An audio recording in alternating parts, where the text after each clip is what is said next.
change on the truck this morning. It's a Dodge 3500 heavy duty, so it's got the Cummins 6.7 liter diesel under the hood there. And go over a quick little shot list there. I got 15 liters of oil. It takes approximately 12, so that gives me a little bit of extra to play with there. Buy whatever type of diesel engine oil you prefer. I prefer the synthetic. It's supposed to give you better coverage. I got a drain pan, a couple of drain pans to drain the oil into, so I can just drop it into those. I like this one because I can just pour it out of the spout afterwards into my waste bin. A couple of towels to soak up. I picked up some filters from Napa. I got their gold filter, which is supposed to be the better protection. You can get the Mopar one, of course. 3/8 wrench, that'll open up the drain hole on the bottom. You don't need an actual socket. You just need the end of your 3/8 wrench to open up the drain plug on these. Funnel for the oil, and I got a little serpentine wrench to open up the the oil filter hood. That's your tool list. So before you start draining out the oil, you want the oil to actually flow. And to make the oil flow and get the airflow in there, I took off the oil cap. I just keep it there so it doesn't disappear. So we're going to start with taking off the oil filter. The easiest way to hit the oil filter is not from underneath, is actually from the passenger side. You go right in by the tire here and straight in. You can see the fuel filter in here. I went in and I loosened it off my hand. That's why it's coming off so easy now. If it's put on right, you won't even need your wrench, and I didn't for this one. It came off, took a bit of strength. This is going to be your easiest way. Now really, there shouldn't be much oil dripping out of this, except that you're going to have to tip it to take it out. And when you tip it, that's when you're going to lose the most oil. So underneath the tire there, I have placed a towel and some other stuff to catch any of the oil that drips.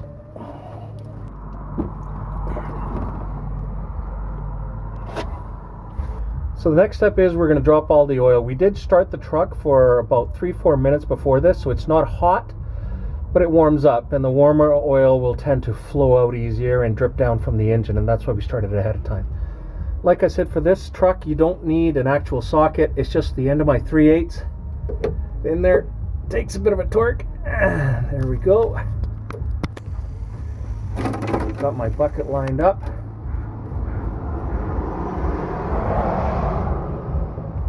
And I'm not too worried if the oil falls right in there, the little nut. We can grab that afterwards. There we go. So we're getting that oil filter ready to put back into the truck. And one of the things you have to do with oil filters is you got to pre-fill them. You can't just leave them dry and pop them in. So I'm going to take my oil.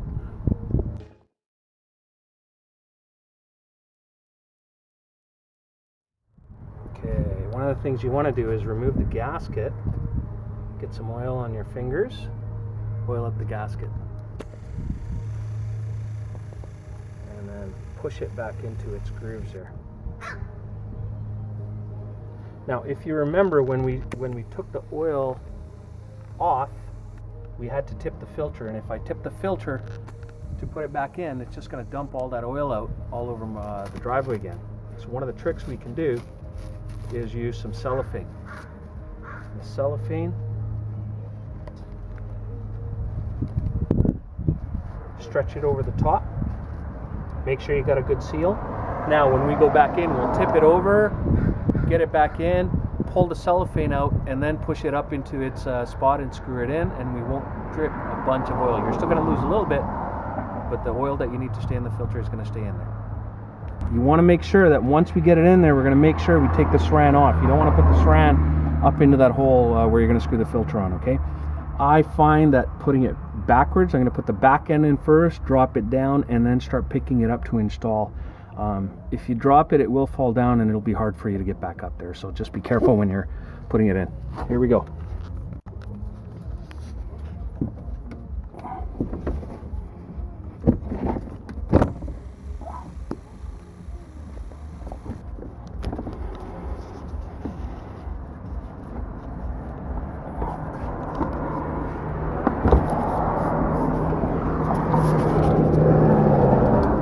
Okay, so we got it in there. It's a right side up, and I'm gonna pull the saran off. There we are. Make sure the saran paper's off. Then I'm gonna start feeding it up. It's gonna be a bit tricky because you're gonna have to kind of find those threads. And remember, let it thread itself. Don't force it. You shouldn't feel any resistance, especially in the beginning there. All right, and we got that sucker on there. So I'm gonna take my hands out now and wipe off the filter, get rid of the oil on it, and then I'll finish tightening it up. But right now it's seated on the threads and it's not dripping. We're just finishing tightening this thing up. I got a good grip. I was able to dry it out, and it is tight. I don't even have to put my serpentine wrench on there. It's tight enough. It's seated well, and there was no resistance, so I know that it wasn't cross-threaded. It went all the way up nice and easy. Next thing, we're going to go back down and clean off the bottom and put the plug back in. So I'm happy with, there's a little bit of drip. This is going to keep dripping for a while, and I'm happy with what's come out. So I'm going to finish off the job here. Just close up that drain. I cleaned up the plug. Ahead of closing it up, I made sure there was no gunk sitting on the threads or along the rubber seal that's on the threads. So put that back in. Give it a wipe down here. And get my wrench. And again, there's no socket on there, it's just the end. Get it to tighten.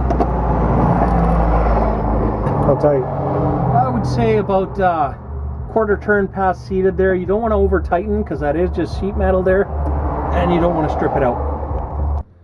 So we got the plug in, we got the filter in. I'm getting ready to dump oil in. This thing takes about 12 liters of oil. So what I'm going to do is I'm going to go ahead and I'm going to dump in 2 of these cans right away. That'll put me up to 8. And then the last one is where I'll really start measuring. So we'll start dumping some oil in.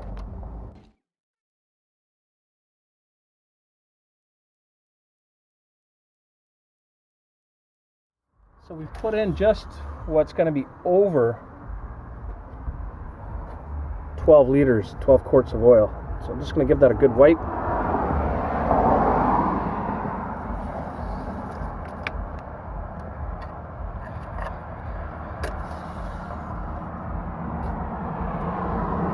We're just over the line, which should be perfect because the filter is going to take on just a little bit more oil before it's full. So now that we know that we got enough oil in there, that the reservoir is full, we're going to start it up just for maybe 2-3 minutes. Let the oil move around. That should allow the filter to take up any oil it needs. And once that's done, we'll check it again. Here. All right.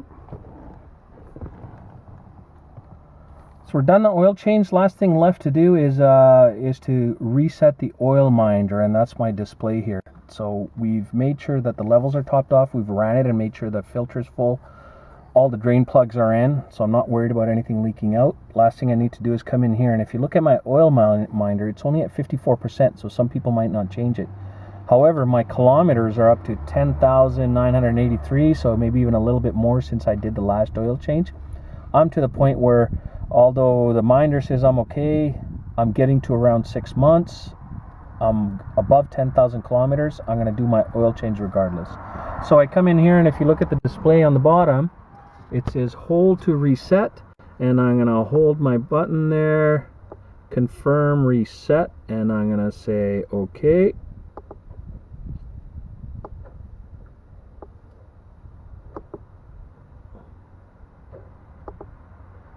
There we go. So when I restart the truck, that 54% will go down to 0, and you can see my kilometers set to 0 as well. That's the last step.